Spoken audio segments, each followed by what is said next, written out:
এখানে এই 5 নম্বর প্রশ্ন হচ্ছে বরিশাল বোর্ড 2024 সালের প্রশ্ন। তো উদ্দীপকে বলা আছে যে একজন পদার্থবিদ পৃথিবীর ঘূর্ণনের সাথে অভিকর্ষজ ত্বরণ জি এর সম্পর্ক স্থাপনের জন্য 70 কেজি ভরের একটি বস্তুকে ভূপৃষ্ঠে 70 ডিগ্রি উত্তর অক্ষাংশে, কত ডিগ্রি অক্ষাংশে? 70 ডিগ্রি কিন্তু উত্তর অক্ষাংশে রাখলেন। এখন পৃথিবী নিজ অক্ষে 24 ঘন্টা একবার আবর্তন করে, যেখানে পৃথিবীর ভর হচ্ছে এত কেজি, ব্যাসার্ধ মহাকর্ষ ধ্রুবক মানগুলো দেওয়া আছে। বলছে পৃথিবী ঘূর্ণনের জন্য 70 ডিগ্রি উত্তর অক্ষাংশে বস্তুটির রৈখিক বেগ কত? তাইলে আমরা আমাদের তথ্য অনুযায়ী আমরা আগে চিত্রটা আঁকায় নেব, তারপর আমরা সমাধান দেখব। তবে চিত্র আঁকানোর আগে আমরা রৈখিক বেগের যে সূত্রটা জানি যে ভি সমান হচ্ছে আর ওমেগা, যেখানে আরটা হচ্ছে অক্ষ থেকে বস্তুর কি লম্ব দূরত্ব। তো এখন যদি আমরা চিত্রটা একটু দেখি যে আসলে জিনিসটা কি বলা আছে, তো ফার্স্টে এইটা ধরে নিলাম, এটা হচ্ছে আমাদের সেই পৃথিবী। তো পৃথিবী এটা, এবং ওয়াই অক্ষ বরাবর যে রেখা এটা হচ্ছে বলা হয় মেরু রেখা, এবং এক্স অক্ষ বরাবর যে রেখা, যে এক্স অক্ষ বরাবর যে রেখা এটাকে বলা হয়েছে বিষুব রেখা। তো এক্স অক্ষ বরাবর যে রেখা সেটা হচ্ছে বিষুব রেখা, আর ওয়াই অক্ষ বরাবর যে রেখা সেটা হচ্ছে আমাদের মেরু রেখা। যে ওয়াই অক্ষ বরাবর যে রেখা এটা মেরু রেখা, এটা হচ্ছে বিষুব রেখা। তো যাই হোক আমাদেরকে, আর এই যে উপরের যে দিক এটা হচ্ছে আমাদের উত্তর দিক, এটা কি এটা হচ্ছে আমাদের উত্তর দিক। তো প্রশ্ন বলা ছিল যে 70 ডিগ্রি উত্তর অক্ষাংশে, কোন একটা বস্তুকে কি 70 ডিগ্রি উত্তর অক্ষাংশে, তার মানে হচ্ছে যে 70 ডিগ্রি উত্তর অক্ষাংশে, মানে ধরে নিলাম বস্তুটা আমাদের এখানে আছে, তাহলে এই বস্তুটা উত্তর অক্ষাংশে 70 ডিগ্রি উত্তর অক্ষাংশে থাকলে এই যে এই কোণটা হবে হচ্ছে 70 ডিগ্রি, এই কোণটা কি 70 ডিগ্রি।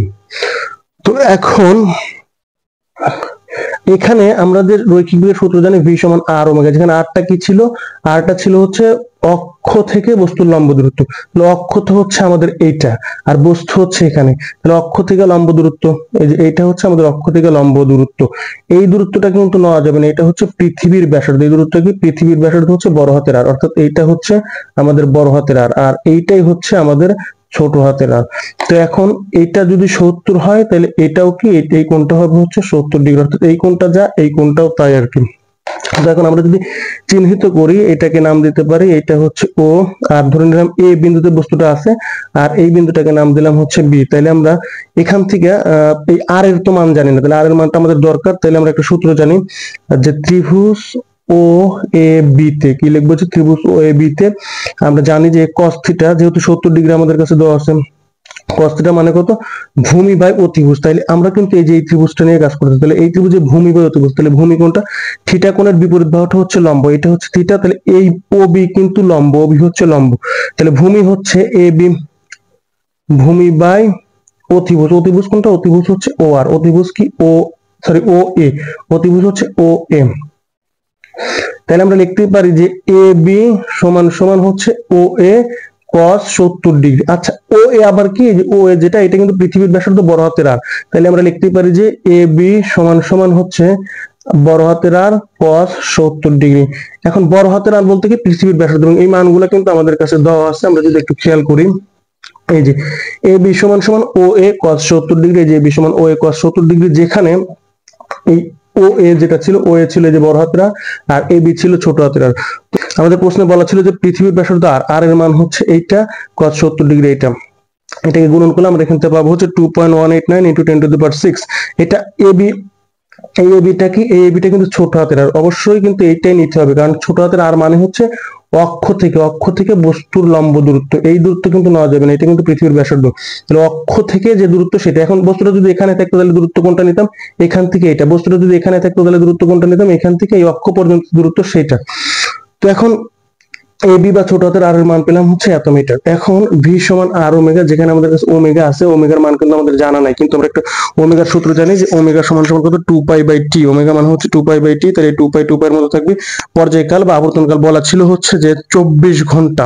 এখন ঘন্টা থেকে সেকেন্ডে যাইতে হলে আমাদেরকে কি করতে হবে, 3600 দ্বারা গুণন করতে হবে। পড়াচ্ছিল পৃথিবী নিজ অক্ষে 24 ঘন্টায় একবার আবর্তন করে, নিজ অক্ষে 24 ঘন্টায় একবার আবর্তন করে, তার মানে হচ্ছে টি ছিল কত, টি ছিল হচ্ছে 24 ঘন্টা। তো আবার ছিল, এখন আবার থেকে আমাদেরকে যদি সেকেন্ডে যাইতে হয় তাহলে আমরা কি করি 60 × 60 এটা করি আর কি। তো এখানে তাই লিখছি 2π/t, টি মানে হচ্ছে এটা 2π, তো এটাকে ভাগ করলে আমরা পাবো হচ্ছে ওমেগার মান 7.27 × 10⁻⁵ রেডিয়ান পার সেকেন্ড। এখন আমাদের কাছে এ বির মানও আছে, ওমেগার মানও আছে, এ বি মানে কিন্তু ছোট হাতের আর ওমেগা, তাহলে দুইটা মানই আমাদের কাছে আছে, এই যে এ বিটাই তো ছোট হাতের আর ও এটা হচ্ছে বড় হাতের আর। তো যাই হোক এখন এই এ বির মান আর ওমেগার মান যদি আমরা এখানে বসে হিসাব করি তাহলে আমরা বেগটা পাবো হচ্ছে 159.14 মিটার পার সেকেন্ড। পর আমরা বলে দেবো যে পৃথিবীর ঘূর্ণনের জন্য, অবশ্যই আমরা কিন্তু এই লাইনটা লিখে দেবো যে পৃথিবীর ঘূর্ণনের জন্য 70 ডিগ্রি উত্তর অক্ষাংশে বস্তুটির রৈখিক বেগ হবে 159.14 মিটার পার সেকেন্ড। তো এখন আমরা ঘ নম্বর প্রশ্নের সমাধান দেখবো। ঘ নম্বর বলা ছিল যে আবর্তনজনিত কারণে উদ্দীপকে উল্লেখিত স্থানে বস্তুটির ওজন বাড়বে নাকি কমবে, অর্থাৎ বস্তুটির যে অবস্থানে আছে সেই অবস্থানে বস্তুটির ওজনের কি পরিবর্তন হবে, বাড়বে নাকি কমবে। কোন আবর্তনকালে? পৃথিবী যখন নিজ অক্ষে 24 ঘন্টা একবার আবর্তন করে সেই ক্ষেত্রে বস্তুটির ওজন ওই অবস্থায় বাড়বে নাকি কমবে সেটা আমাদেরকে দেখাইতে হবে আর কি। তো আমরা পৃথিবী পৃষ্ঠে বা স্বাভাবিক অবস্থায়, এটা কিন্তু আমাদের বলা ছিল, আমরা কিন্তু নরমালি যে মুখস্থ মান জানি সেটা কিন্তু এখানে বসানো যাবে না, কারণ এখানে কিন্তু আমাদের অভিকর্ষজ ত্বরণের মান প্রশ্নে বলে দেওয়া আছে যে অভিকর্ষজ ত্বরণ হচ্ছে এত, এই যে বলে দেওয়া আছে অভিকর্ষজ ত্বরণ G = 9.77 metre per second square. এটা কিন্তু আমাদের পৃষ্ঠে বা প্রাথমিক অবস্থায় যেটা, তাহলে পৃষ্ঠে অর্থাৎ বস্তুটা যখন এই অবস্থায় ছিল মানে স্বাভাবিক অবস্থায় ছিল তখন আমরা পৃষ্ঠে লিখছি যে ভূপৃষ্ঠ ত্বরণ হচ্ছে এত। আমাদের মুখস্থ না বসানো যাবে না, প্রশ্ন যেটা দেওয়া আছে এই অনুযায়ী বসালাম। তাহলে পৃষ্ঠে ওজন কত? W = mg, যেখানে বস্তুর ভর ছিল 70 কেজি, আর এটা গুণন করলে আমরা এখানে পাবো হচ্ছে এত নিউটন। যখন ঘূর্ণন থাকবে না, আমরা এটা বলতে পারি যখন ঘূর্ণন থাকবে না তখন পৃষ্ঠে বস্তুর ওজন হবে হচ্ছে এত নিউটন। আর যখন ঘূর্ণন থাকবে অর্থাৎ ঘূর্ণনের জন্য 70 ডিগ্রি অক্ষাংশে ঘূর্ণনের জন্য অভিকর্ষজ ত্বরণ বের করে নিতে হবে। যদি ঘূর্ণন থাকে তাহলে তো এই সেম সূত্রে বসাবো বস্তুর ওজন বের করার জন্য, যেখানে W' = mg'। কিন্তু ঘূর্ণনের জন্য এই g' এর মান কিন্তু আমাদের জানা নাই, g' এর মান কিন্তু আমাদের জানা নাই, এই জন্য এটা বের করার জন্য আমরা লিখছি, আমরা একটা সূত্র জানি যে ঘূর্ণন যদি থাকে বা ঘূর্ণনের জন্য বা 70 ডিগ্রি অক্ষাংশ বা ল্যামডা অক্ষাংশে অভিকর্ষজ ত্বরণ কি জি ল্যামডা সমান জি মাইনাস ওমেগা স্কয়ার আর এস আর কজ স্কয়ার ল্যামডা। মানে এই যে 70 ডিগ্রি লিখছে এই কোণটাকে ল্যামডা ধরা, এই কোণটাকে কি ধরা, এই কোণটাকে ল্যামডা ধরা। এই ল্যামডা ধরলে তখন লেখা হয় যে ল্যামডা অক্ষাংশ অভিকর্ষজ ত্বরণ জি ল্যামডা সমান সমান জি মাইনাস ওমেগা স্কয়ার আর কজ স্কয়ার ল্যামডা। তো এখন এই যে কিন্তু আবার ভূপৃষ্ঠের যে সেটা, তাহলে ভূপৃষ্ঠের যে আমাদের কাছে বলা ছিল হচ্ছে এটা মাইনাস ওমেগা স্কয়ার। ওমেগার মান কিন্তু আমরা পেয়েছি, এই যে এটা হচ্ছে আমাদের সেই ওমেগার মান।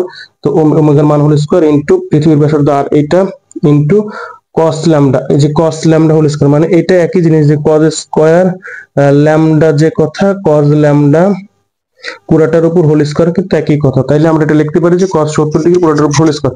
তো এই পুরা জিনিসটাকে হিসাব করলে আমরা এখান থেকে পাবো হচ্ছে 9.766 মিটার পার সেকেন্ড স্কয়ার। যখন ঘূর্ণন বিবেচনা করা হয়েছে তখন বস্তুটার ওজন কত হয় সেটা আমরা দেখবো, যে ঘূর্ণন বিবেচনায় বস্তুটার ওজন W' = mg ল্যামডা, এটা হিসাব করলে আমরা পাবো হচ্ছে এত নিউটন। তাইলে কে বড়, এইটা বড় নাকি এটা বড়? অবশ্যই এটা বড়, কারণ 683.9 নিউটন আর এখানে 683.62 নিউটন।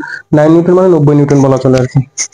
তাইলে ডেল্টা ডাব্লিউ বা ওজনের পরিবর্তন বা ওজনের তারতম্য সমান সমান এইটা মাইনাস এইটা, মানে বড়টা মাইনাস ছোটটা করব, করার পরে দেখবো যে ওজনের কি তারতম্য হবে এত নিউটন। তাহলে এত নিউটন কি হবে ওজন, মানে আবর্তন জনিত কারণে ওজন কিন্তু এত নিউটন কমে যাবে, কারণ যখন ঘূর্ণন ছিল না তখন বস্তুর ওজন ছিল হচ্ছে এত, আর যখন ঘূর্ণন হয়েছে তখন বস্তুর ওজন হয়েছে এত। তার মানে এখান থেকে এটা তো বড়, তাই না? তার মানে যখন ঘূর্ণন ছিল না তখন ওজনটা বেশি ছিল, কিন্তু যখন ঘূর্ণন হয়েছে তখন কিন্তু ওজনটা কমে গেছে। তাই আমরা লিখবো যে আবর্তন জনিত কারণে বস্তুর ওজন এত নিউটন কমে যাবে। এখন ভিডিওর স্ক্রিনে যে প্লেলিস্ট বা যে ভিডিওগুলো দেখানো হচ্ছে আপনারা চাইলে সেগুলো দেখে নিতে পারেন, অথবা চাইলে এই চ্যানেলের প্লেলিস্ট থেকে ঘুরে আসতে পারেন, কারণ এখানে ফিজিক্সের বিভিন্ন অধ্যায়ের বিভিন্ন বোর্ডের গুরুত্বপূর্ণ সৃজনশীল প্রশ্নের সমাধান দেওয়া আছে, যা দেখলে আপনাদের অনেক উপকারে আসবে।